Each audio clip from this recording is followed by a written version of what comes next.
नमस्ते भारत। मैं हूं राम प्रकाश गौतम और आज हम लोग डिस्कस करेंगे अपने इस एपिसोड में एक जजमेंट के बारे में जो कि बहुत ही इम्पोर्टेंट जजमेंट है। और इसको आप लोग अपने पास सेव कर लीजिए। इन फ्यूचर कभी ना कभी आपको जरूरत पड़ सकती है इस जजमेंट का। ये जजमेंट है Bimal Kothari versus assistant commissioner Delhi state GST का। इसका रिट पिटीशन नंबर है 9207 बाय 2019। ये जजमेंट मैं आपको स्क्रीन पे दिखा रहा हूं और इसका अभी हम पोस्टमार्टम करेंगे। इस जजमेंट को मैं अपने फेसबुक पे डाल दूंगा, ग्रुप या पेज पे। अगर किन्हीं को जरूरत हो तो वहां से ले सकते हैं, या ये जजमेंट आपको मेरे टेलीग्राम चैनल पे भी मिल जाएगा। अब इस जजमेंट में सबसे पहले हम फैक्ट की बात करेंगे, फिर क्या डिसीजन हुआ और इशू क्या है इसका, वो इम्पोर्टेंट चीज है। फैक्ट से पहले मैं एक छोटी सी बात आपको इसके बारे में बता देता हूँ। हुआ क्या है कि पेटिशनर जो है, पेटिशनर कौन है? विमल कोठारी पेटिशनर है और रेस्पोंडेंट्स जो है वो है असिस्टेंट कमिश्नर। रेस्पोंडेंट्स के तरफ से है मिस्टर सौर्या दासगुप्ता एडवोकेट, और यहाँ से आपको भट्टाचार्य जी हैं।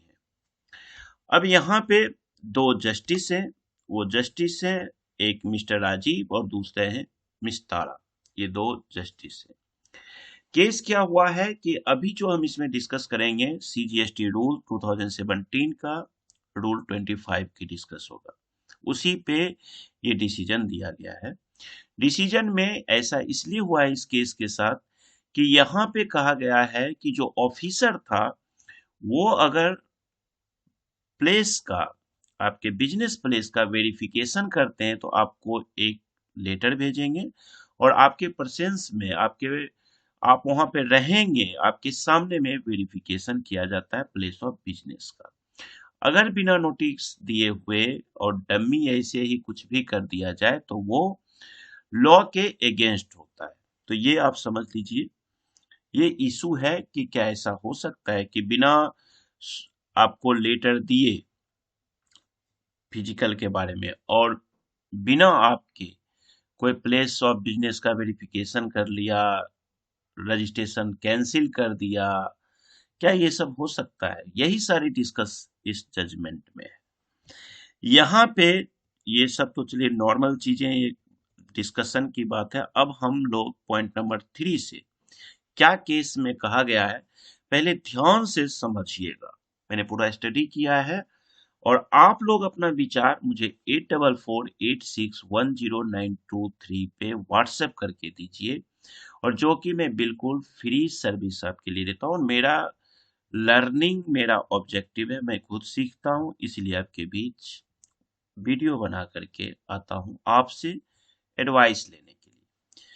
यहाँ पे कहता है, जज साहब इसको पढ़ रहे हैं कि this read petition is directed against the order dated 17 दिसंबर 2018 पास्ड बाय रेस्पोंडेंट। यानी कि यहाँ पे जो जीएसटी डिपार्टमेंट है, स्टेट जीएसटी, उसने 17 दिसंबर 2018 को एक ऑर्डर पास करता है जिस ऑर्डर में कहा गया कि the petitioner's GST registration has been cancelled. 17 दिसंबर 2018 को एक ऑर्डर पास होता है डिपार्टमेंट से जिसमें पेटिशनर का जीएसटी कैंसिल कर दिया जाता है। Clear? The record shows that a show cause notice was served on the petitioner. इस रिकॉर्ड के अनुसार जज साहब जो पढ़ रहे हैं कि जज साहब के सामने जो रेट पिटीशन आया है उस पिटीशन के रिकॉर्ड के अनुसार एक सो कॉज नोटिस सर्व किया गया था पिटिशनर को, which required him to appear before the concerned authority. The so called notice is dated 4th December 2018। 4 दिसंबर 2018 को एक सो कॉज नोटिस सर्व किया जाता है पिटिशनर को और जिसमें कहा जाता है कि आप अथॉरिटी के सामने एपियर हुए, यानी कि डेट दिया जाता है कि आपको मिलना है। और कब मिलना है? 12 दिसंबर 2018 को 11:03 पे सुबह में मिलना है। अब यहाँ पे मैंने देखिए जो पॉइंट नंबर 4 और 4.1 है उसके सामने 7 लिखा हूं, क्योंकि इसका कंसर्न, इसका कनेक्शन पॉइंट नंबर 7 के साथ भी है, तो वहां पे हम एक बार और इसको समझेंगे। अभी फिलहाल समझिए कि सो कॉज नोटिस हुआ 4 दिसंबर 2018 को, जिसमें कहा गया कि 12 दिसंबर 2018 को आपको 11:03 पर ऑफिसर के सामने आपको डिपार्टमेंट में प्रेजेंट होना है। क्लियर? अब आगे क्या होता है? It is the petitioner's case that cancellation of registration has been brought about on account of the fact that the petitioner was not found to be in existence at the address available with respondent number 1. This aspect to the matter is not disputed by Mr. Das Gupta. Mr. Das Gupta advocate हैं respondent का, और respondent का कहना होता है कि petitioner का registration इसलिए कैंसिल कर दिया गया है कि पेटिशनर जो है जहां पे जो एड्रेस डिपार्टमेंट के पास है उस एड्रेस पे पेटिशनर नहीं पाया गया, इसीलिए उसका रजिस्ट्रेशन कैंसिल कर दिया। अब केस कहता है कि जून 2018 में an application had been filed with the concern authority indicating that fact that the petitioner had relocated his principal place of business। ये यहां तक तो आप रेस्पोंडेंट की बात सुने। अब समझिए जो पेटिशनर है, जो विमल जी हैं, इनका कहना है कि जून 2018 में मैंने एक एप्लीकेशन अथॉरिटी को दिया कि भैया मैं अपना प्रिंसिपल प्लेस ऑफ बिजनेस जो है वो रीलोकेट कर रहा हूं। क्लियर? ये कह रहे हैं कि एक एप्लीकेशन मैं दिया हूं, एप्लीकेशन इन्होंने प्रूफ पे दिया होगा जज साहब को। अब पेटिशनर के बात को ध्यान में रखते हुए पेटिशनर कहता है कि 7 दिसंबर 2018 को एक रिप्लाई वो देते हैं। This reply was sent according to the petitioner in response to the show cause notice dated 4 दिसंबर 2018। अब मैं यहाँ फिर 4 लिखा था, तो 4 तारीख वाला में क्या था? 4 तारीख में था डिपार्टमेंट ने, जीएसटी डिपार्टमेंट ने 4 दिसंबर 18 को एक शोकॉज नोटिस दिया था कि 12 दिसंबर 2018 को 11 बजे आपको हमारे कोर्ट में, हमारे ऑफिस में, हमारे दफ्तर में पेश होना है। इसका रिप्लाई, इस शोकॉज नोटिस का रिप्लाई पेटिशनर ने 7 दिसंबर 2018 को दिया था कि उसका जो रिस्पॉन्स उसने दिया था कि उसका जो बिजनेस प्लेस है वो प्रिंसिपल बिजनेस प्लेस जो है वो मूव किया गया है, ये जून में दिया था। और 7 दिसंबर को भी उसने रिप्लाई सेंड किया था जो इसके पास SCN आया। लेकिन आगे क्या होता है? आगे क्या होता है कि रिलोकेशन के बारे में a pursual of the reply does indicate that the petitioner took the stand that there was a relocation of its place of business. Both addresses, the address available with respondent and the new address are allowed to in the reply dated 7th December 2018। कहते हैं 7 दिसंबर 2018 को जो मैंने show cause notice, जो 4 तारीख वाला जो show cause notice था, उस शो कॉज नोटिस का जो रिप्लाई मैंने 7 दिसंबर 2018 को दिया था, और जैसा कि मैं आपको कह रहा हूं कि जून 2018 में हमने अपना principal place of business change किया था, वो चीज पेटिशनर का कहना है कि वो चीज मैंने रिप्लाई में भी लिखा, दोनों एड्रेस की, एक तो आपके पास ऑलरेडी है ही मेरा जो अभी है, जो रजिस्टर्ड था, लेकिन मैंने नया एड्रेस भी दिया जहां पे मैं रिलोकेट कर रहा हूं प्लेस ऑफ बिजनेस। अब ऑफिसर का कहना होता है, उनके वकील साहब मिस्टर दासगुप्ता जी कहते हैं कि एप्लीकेशन का रेफरेंस नंबर जनरेट नहीं हुआ, और जनरेट नहीं हुआ इसी के कारण वो कंसीडर नहीं किया।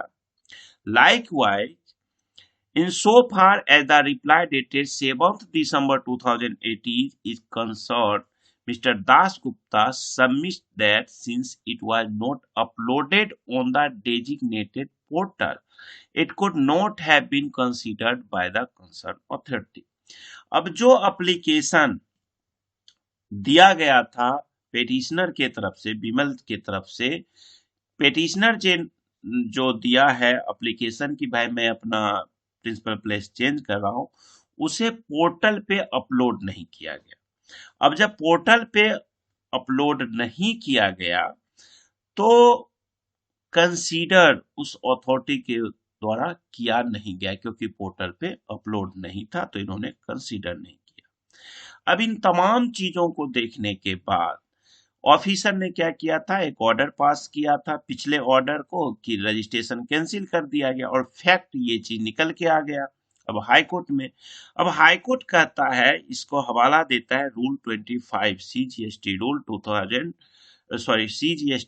2017 का रूल 25 क्या कहता है कि क्या राइट्स है ऑफिसर के पास, उस पे डिस्कस करता है। तो बकायदा जजमेंट में रूल 25 लिखा हुआ है, तो हमें बुक पे जाने की जरूरत है नहीं, यहीं से हम लोग समझते हैं।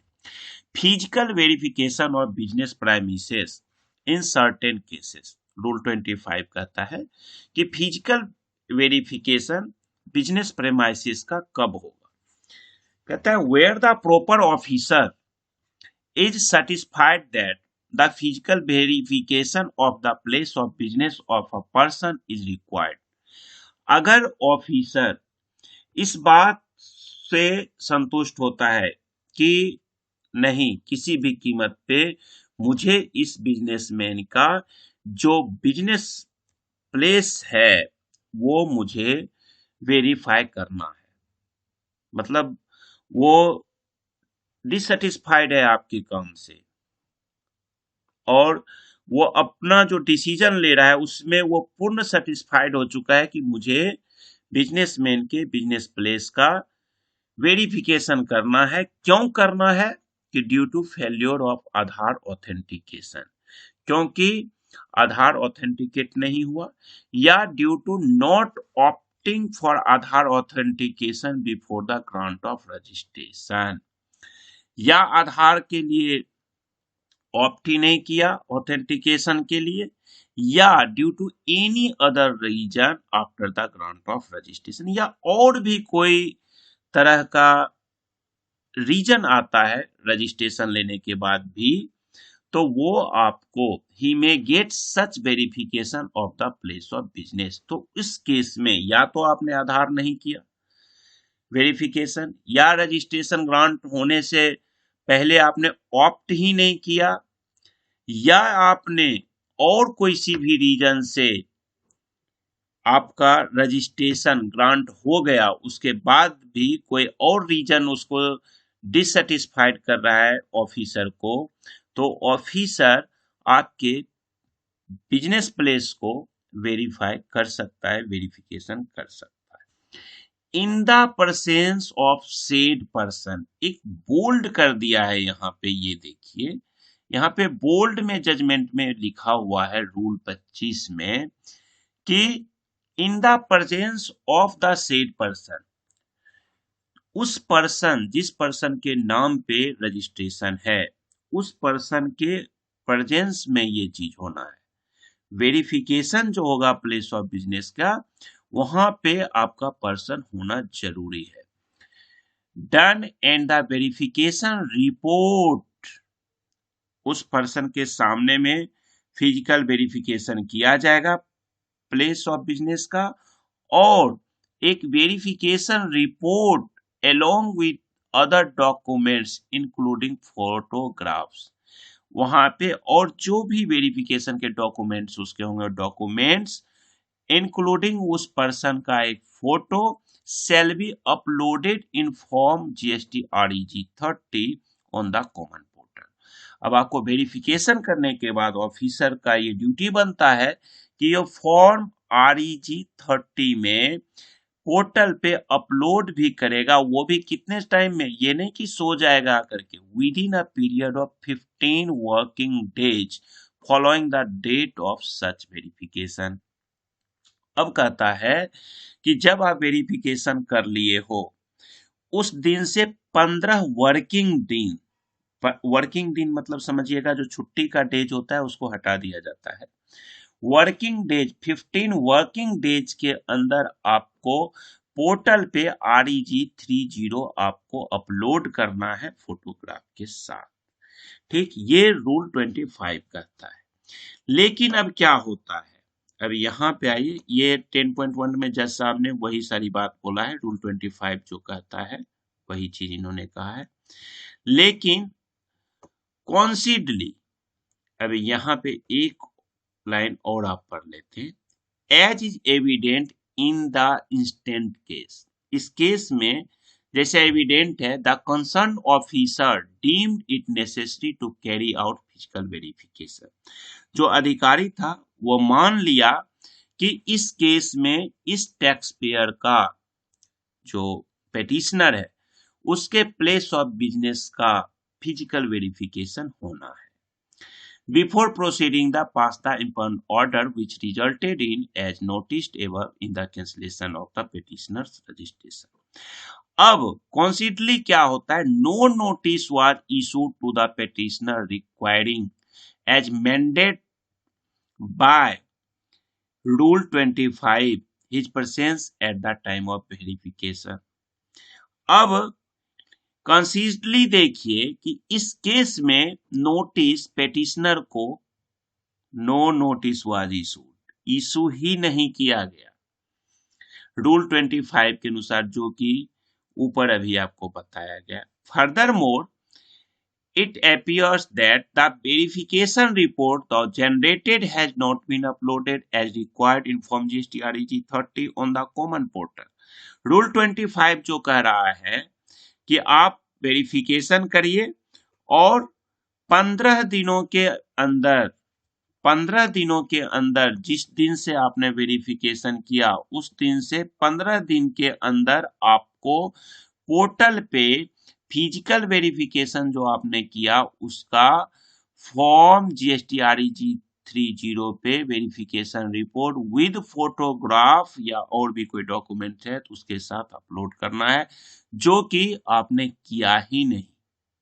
Clear? This issue stands covered by the following judgment rendered by this court. और इसी कोर्ट में दो एग्जाम्पल, दो जजमेंट का एग्जाम्पल भी दिया गया। जजमेंट जो 26 अप्रैल 2022 को माइक्रो फोकस सॉफ्टवेयर सॉल्यूशन के साथ यूनियन ऑफ इंडिया, और दूसरा था एक क्विरिल ट्रेडेक्स प्राइवेट लिमिटेड का कमिश्नर दिल्ली GST के साथ, जो दो जजमेंट था उस जजमेंट का भी हवाला दिया गया। और इस आधार पे कहा गया गिवन दिस पोजीशन, जो सिचुएशन रखा गया in our view the order cancelling the petitioner's GST registration can't be sustained.